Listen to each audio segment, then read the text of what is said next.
Kisah Muslim, kisah penggugah jiwa. Kisah orang durhaka, perjalanan hidup Utbah bin Rabi'ah hingga ajalnya. Utbah mengakui kebenaran risalah. Tatkala Utbah bergegas pergi meninggalkan Rasulullah Sallallahu Alaihi Wasallam setelah menyaksikan kepentingan diplomasinya, dia kembali ke kumpulan orang-orang Quraisy yang sedang menunggunya. Mereka melihat Utbah kembali dengan raut muka yang berbeda dari semula. Seolah-olah dia kehilangan keseimbangan jiwanya dan apa yang ada di sekelilingnya. Kebingungan menyelimuti dirinya, mereka saling berkata, "Demi Allah, Abul Walid telah datang kepada kalian dengan wajah yang berbeda dari semula." Tatkala dia duduk dengan mereka, mereka pun menghujaninya dengan pertanyaan yang menyesalkan. "Apa yang menyebabkanmu berubah muka, wahai Abu Walid?" Dia menjawab dengan jawaban yang meyakinkan, "Aku mendengar perkataan, demi Allah, tidak pernah aku mendengar sepertinya selama ini. Demi Allah, itu bukanlah syair, atau sihir, atau mantra. Biarkanlah lelaki ini dan apa yang dibawanya, tinggalkanlah ia.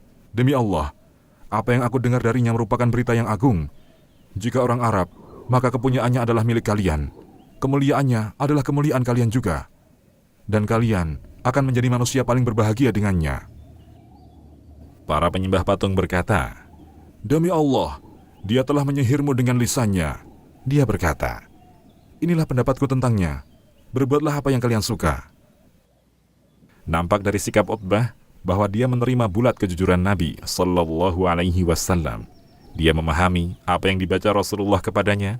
Tidak mungkin bagi orang Arab seperti Utbah tidak memahami dari metode pancaran sinar Al-Quran, kejernihan penjabaran, dan mukjizatnya. Akan tetapi, Utbah bersamaan dengan ini kembali kepada kefanatikan dan kejumudan dalam kekufuran serta kedengkian. Setan menunggangi kebodohan itu, maka dia mengundang turunnya kemurkaan Allah dan laknatnya terhadap dirinya, hingga dia tergolong orang-orang yang dihinakan. Dengan demikian, usai sudah dialog antara Rasulullah dengan para pembesar Quraisy yang kafir. Setelah mereka berpecah belah dikarenakan sikap delegasi mereka, Utbah. Mereka menduga Utbah telah terkena sihir Muhammad Sallallahu Alaihi Wasallam dengan ucapannya. Semakin parahlah gangguan kaum Quraisy terhadap Rasulullah dan para sahabatnya. Mereka tetap menimpakan kaum muslimin berbagai penyiksaan yang tidak kuat dipikul oleh gunung-gunung yang tegar lagi kokoh. Di Taif, pintu penyampaian dakwah di Mekah menjadi buntu setelah wafatnya Khadijah radhiyallahu anha dan Abu Thalib.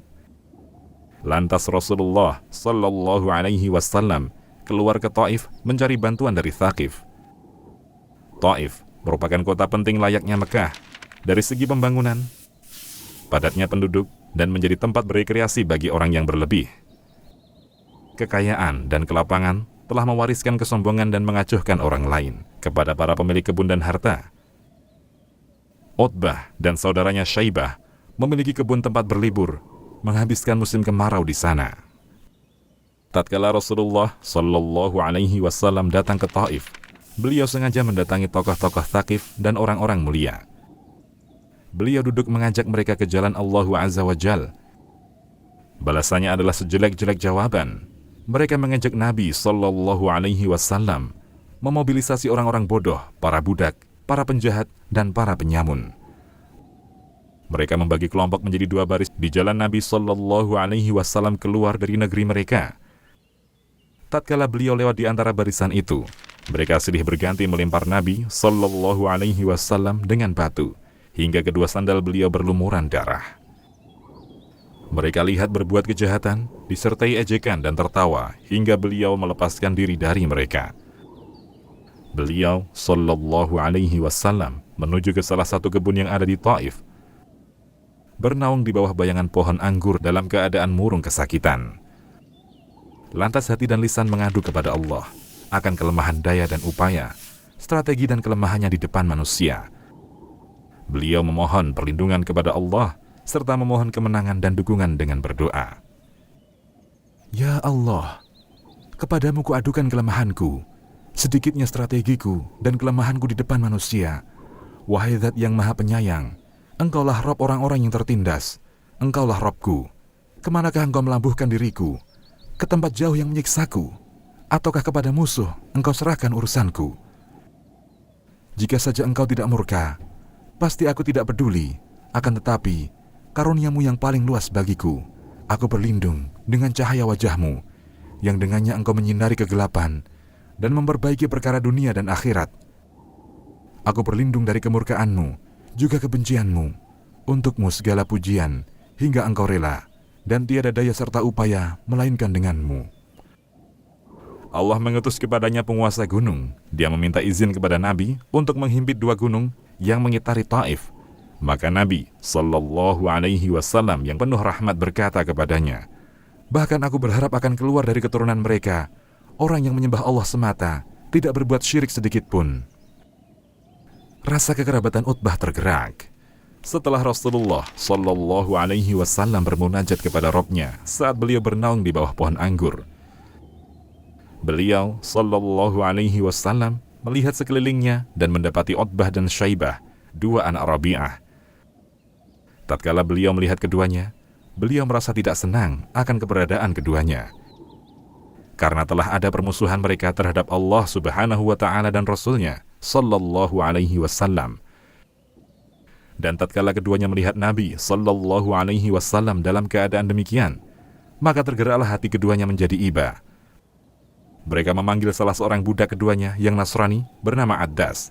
Keduanya berkata, ambillah petikan buah anggur dan letakkan di nampan ini. Kemudian pergilah ke lelaki itu agar ia memakannya. Addas melakukan. Dia menghampiri dan meletakkan anggur di hadapan Nabi Sallallahu Alaihi Wasallam seraya berkata, makanlah. Tatkala Rasulullah Sallallahu Alaihi Wasallam akan menjamahnya, beliau membaca Bismillah, kemudian memakannya. Addas melihat ke wajah beliau seraya berkata, demi Allah, perkataan ini tidak diucapkan oleh seorang pun dari penduduk negeri ini. Maka Rasulullah Sallallahu Alaihi Wasallam bertanya, dari negeri mana engkau wahai Addas, dan apa agamamu? Dia menjawab, aku seorang Nasrani, berasal dari Nainawa. Lantas Rasulullah Sallallahu Alaihi Wasallam berkata, dari negeri lelaki soleh, Yunus bin Matta. Addas lanjut berkata, apa yang engkau ketahui tentang Yunus bin Matta? Demi Allah, aku telah keluar dari Nainawa. Di antara 10 orang penduduk, tidak ada yang mengetahui siapa Matta. Dari mana engkau mengetahuinya? Sedangkan engkau, seorang yang buta huruf, dari umat yang buta huruf pula. Nabi Sallallahu Alaihi Wasallam menjawab, dia itu saudaraku, seorang nabi, dan aku seorang nabi. Maka Addas menunduk kepada Rasulullah Sallallahu Alaihi Wasallam, mencium kening beliau Sallallahu Alaihi Wasallam, kedua tangan dan kaki beliau. Tatkala Utbah dan Syaibah melihat apa yang dilakukan budaknya, salah seorang dari mereka berkata, budakmu telah dirusak olehnya. Tatkala Addas berbalik kepada keduanya, mereka berkata, celaka engkau wahai Addas, mengapa engkau mencium kening lelaki ini, serta kedua tangan dan kakinya? Kami belum pernah melihatmu berbuat hal yang sama pada salah seorang dari kami. Addas berkata, demi Allah wahai tuanku, tiada di muka bumi sesuatu yang lebih baik dari orang ini. Dia telah mengabariku suatu perkara yang tidak diketahui melainkan oleh seorang nabi. Keduanya berkata pada Addas, celaka engkau wahai Addas, jangan sampai dia memalingkanmu dari agamamu. Sesungguhnya agamamu lebih baik dari agamanya. Kedua anak Rabi'ah termasuk musuh berat Islam, dan mereka termasuk dari orang yang menemui paman Nabi dari para pemuka Quraisy yang merencanakan untuk menyingkirkan Nabi Sallallahu Alaihi Wasallam atau membiarkan mereka beraksi terhadap beliau atau memeranginya, hingga celaka salah satu dari keduanya. Di parlemen Mekah Darun Nadwah, kaum musyrikin menggelar pertemuan paling kejinya dalam sejarah bangunan ini. Mereka merencanakan taktik yang mematikan menurut mereka, yang bisa memadamkan cahaya kehidupan dalam waktu singkat dengan membunuh Nabi tercinta Sallallahu Alaihi Wasallam. Dahulu, yang paling menonjol di antara orang-orang zalim yang datang menggencet guna melampiaskan kedengkian dan perbuatan yang melampaui batas adalah Utbah bin Rabi'ah dan saudaranya Syaibah bin Rabi'ah, Fir'aunnya umat ini, Abu Jahal bin Hisham, Umayyah bin Khalaf, An-Nadhr bin Al-Harith, dan yang lainnya. Dari orang-orang yang dikuasai api kedengkian di hati yang membakar jiwa mereka. Tatkala mereka sepakat untuk membunuh Rasulullah Sallallahu Alaihi Wasallam, Jibril turun mewahyukan apa yang dari Allah dan mengabari beliau mengenai rencana Quraisy dan Allah mengizinkan beliau untuk hijrah. Jibril mengabarkan dari Allah Ta'ala, "Malam ini, janganlah engkau tidur di atas kasurmu sebagaimana biasanya." Para tentara berjaga malam, menunggu detik-detik menegangkan itu, sedangkan Allah yang maha unggul dalam perkaranya. Mereka memikirkan tipu daya, dan Allah menggagalkan tipu daya itu, dan Allah sebaik-baik pembalas tipu daya. Quran Surat Al-Anfal ayat 30. Mereka tetap dalam keadaan merugi, berjatuhanlah apa-apa yang ada di tangan mereka. Menjadi gilalah orang-orang itu tatkala mendapati kegagalan tipu daya busuk mereka. Di saat berkeliling antara rumah-rumah kaum muhajirin, Utbah bin Rabi'ah lewat dan melihat rumah-rumah yang pintunya tertutup tak berpenghuni. Maka sifat kemanusiaan tergerak dan menarik nafas panjang sebagaimana yang digambarkan Abu Du'ad Al-Iyadi. Setiap rumah, meski lama keselamatannya, pada suatu saat akan menemui bencana dan kebinasaan yang menimpanya. Akan tetapi, apa untungnya dari merintih? Utbah sendiri termasuk orang-orang yang mengacuhkan Al-Quran atau orang-orang yang berpaling dari jalan Allah Azza wa Jal dan menyiksa kaum mukminin. Di antara mereka, anaknya sendiri Abu Hudzaifah yang ikut hijrah 2 kali karena menyelamatkan agamanya dari cengkraman Utbah dan kelompoknya. Lalu apalagi wahai Utbah? Jika saja mereka taat, niscaya mendapat petunjuk. Utbah bin Rabi'ah berjalan menuju Badr bersama orang-orang Quraisy guna berperang menghadapi kaum muslimin. Di Badr, Rasulullah Shallallahu Alaihi Wasallam melihat Utbah menunggang unta merah miliknya. Beliau bersabda, "Jika ada kebaikan pada seseorang di kaum itu, niscaya hal itu terdapat pada penunggang unta merah. Jika mereka menaatinya, niscaya mereka mendapat petunjuk." Dan inilah hakikat kenabian. Hakim bin Hizam, dia termasuk intelek dari kalangan Quraisy, berusaha menemui Utbah bin Rabi'ah seraya berkata, "Wahai Abu Walid, sesungguhnya engkau pembesar Quraisy dan pemuka yang ditaati. Apakah engkau ingin agar senantiasa dikenang sepanjang masa?" Utbah menjawab, "Apa maksudmu wahai Hakim?" Hakim berkata, "Pulanglah bersama orang-orang dan tanggunglah diat Amr ibn al-Hadrami." Dia rekan Utbah dan terbunuh dalam pertempuran Nakhlah yang dipimpin Abdullah bin Jahsh. Utbah berkata, "Saya telah melakukannya. Engkau jaminannya bagiku, sedangkan aku menanggung diatnya dan apa yang menimpa hartanya. Datangkanlah Sisyal bin Al-Hanzaliyah," maksudnya Abu Jahal, dan Al-Hanzaliyah adalah ibunya. "Sesungguhnya aku tidak takut akan percekcokan dalam persatuan suku karenanya darinya."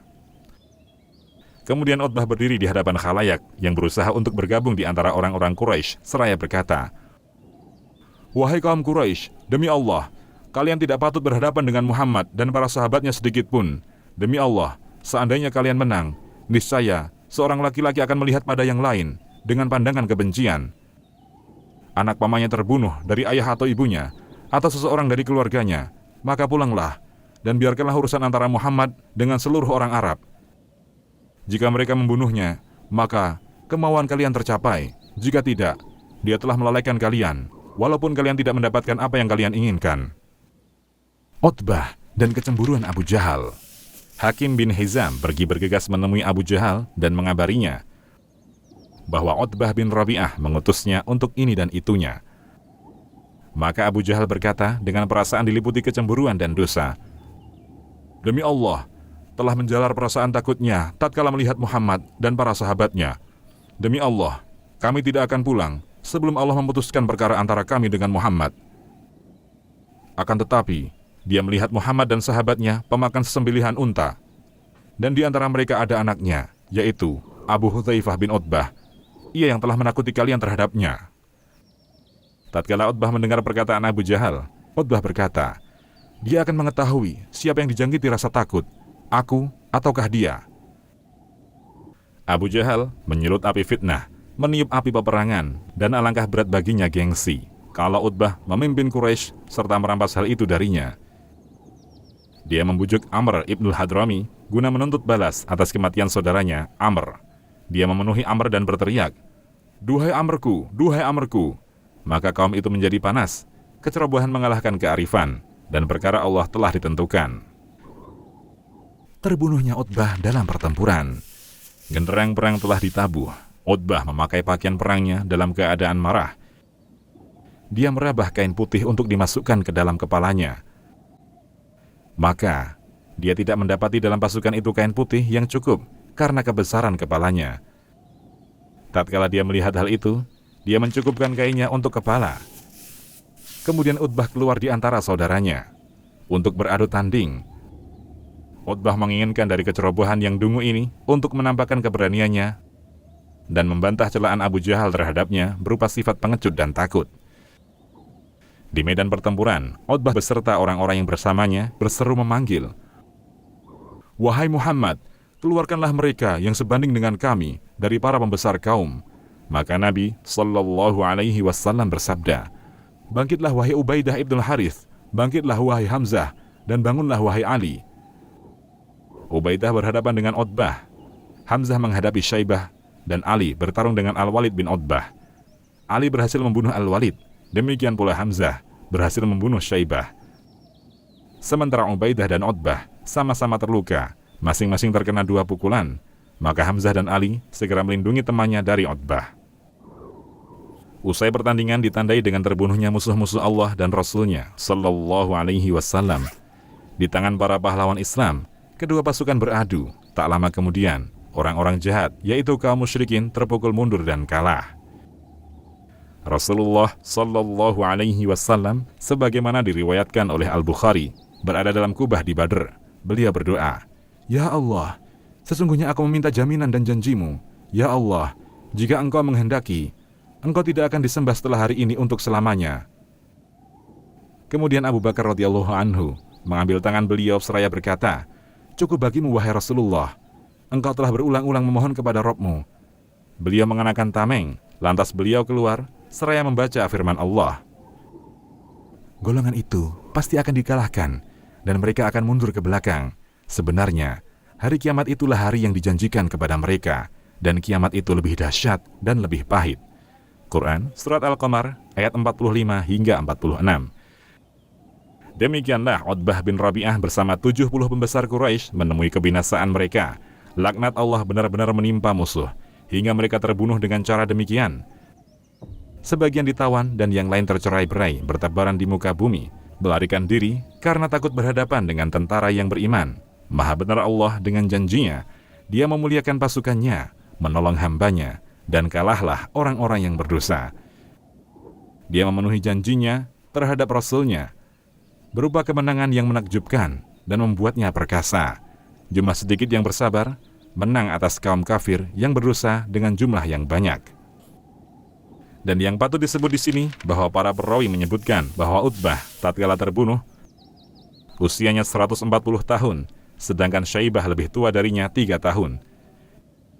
Indah apa yang diungkapkan Ibnu Jabir Al-Andalusi rahimahullah saat menggambarkan perang Badar dan pertempuran kaum musyrikin dengan berkata, "Bulan di hari Badar telah nampak menyinari sekelilingnya, bintang-bintang di angkasa telah menampakkan cahayanya. Jibril bergabung di antara malaikat yang mendekatinya. Tidaklah jumlah musuh yang banyak dapat mengangkat kehinaan pada mereka. Dia melempar dengan batu ke muka kaum itu, lantas ia mengoyaknya, hingga membuat kenikmatan tersebut seakan hilang. Dia berbuat baik dan mengawasi hingga mereka selamat. Dia membuat jiwa menjadi baik setiap kali ia membatu. Tanyakanlah kepada mereka, Ubaidah dan Hamzah, serta perhatikanlah pembicaraan mereka pada hari itu tentang Ali. Mereka menghukum Utbah dengan pedang saat dia nampak, maka Al-Walid merasakan kematian itu yang tak terwakilkan. Dan Syekh tatkala muda diliputi rasa takut yang menghantui kepadanya.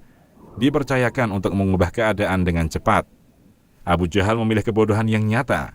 Pagi-pagi sekali dia kembali dengan kematian yang menghinakan. Dia berputar-putar dalam kelompok dan kaumnya. Mereka menggiringnya ke sumur sebagai tempat kembali. Demikian, wallahu a'lam.